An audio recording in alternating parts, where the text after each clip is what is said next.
I'm working with a backlit exposure. Difficult to see both of them. It's a good example with the dark skin, the light skin, and making it work. I'm doing this with Photoshop Creative Cloud. What I'm showing will work with Photoshop Elements versions 8 and above, where you had the quick selection tool. And we could try retouching here, but what we're going to do, we're going to select. I'm going to go into the magic wand tool. I click on that little brush there, and then I just drag through the people. It doesn't always do a perfect job. As you can see, I got a lot of it in here. If I click on the plus here, it adds. If I click on the minus up here, it subtracts. So I want to get rid of down here. The more you do it, the easier it gets. It works best when you have a strong contrast between both of them. And I have this person here. I'm going to add to this. I hit the plus and I just pull up, do it slowly, and if you see all these little extra marching ants, you can just move it. So what I want to do, I'm going to float this to a new layer. You have a layer here. You could use the keyboard shortcut Control or Command J. So I have it in there. And if I shut this off, you see that's all we have. But I'm working this layer. I'm going to do the Control L or Command L to lighten this out. So I'm going to pull it over to the left. You can make it look like a ghost. You had the preview on. Make sure you have it on. But I'm going to pull this back. And you just keep looking back and forth. Preview, preview. It looks a lot better. The dark skinned man looks a lot better. We're getting more detail there in his face. So I have that. I say okay. Next thing I want to do, this man here, the lighter skinned man, looks a little washed out now. What you could do, there's different things you could do. You could use the dodge and the burn tool, which I'm not crazy about, because if you go over the face too many times, it gets really splotchy. What I'm going to do at this point, I'm going to select another layer. So I'm going to create another layer. I'm going to go into the face here. I've got that here. I don't want the collar on that minus. Got rid of that. And I'm going to float another layer, Control J. And I need to darken him just a little bit. I do the Control L. These shortcuts work with all of them.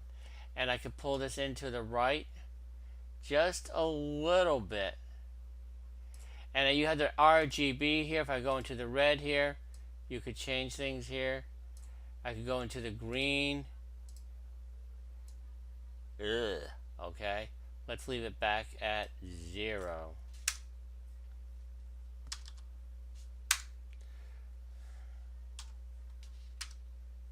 And then I'm going to go into 0.01.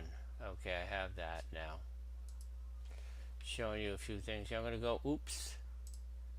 And what I need to do, we've got something really freaky here. I am just going to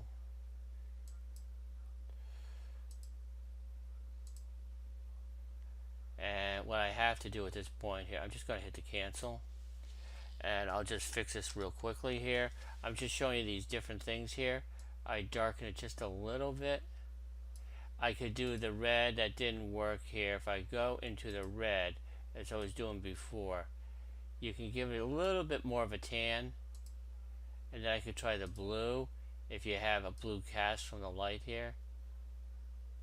I'm going to click on the preview.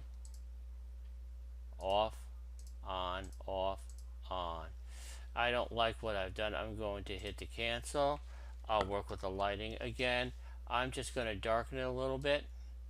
I'm trying to keep this as a brief tutorial. And I say okay.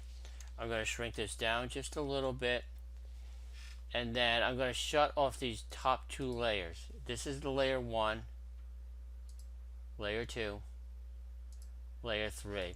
So we've got the results. reasonably easy. Just take your time, and that quick selection tool you get better with more practice. If I were to save it now, it's going to become a PSD file, not a Photoshop. And I'm going to say, yes, I worked on this before. And if I want to save this as a JPEG again, I'll just say File, Save As. It's being saved. File, Save As. Still doing a save. You can see it says 56% up here. It takes a moment, okay? And what I would typically do when I'm saving it as a JPEG, I'm going to click on File. I'm going to say Save As. I'm going to make it a JPEG.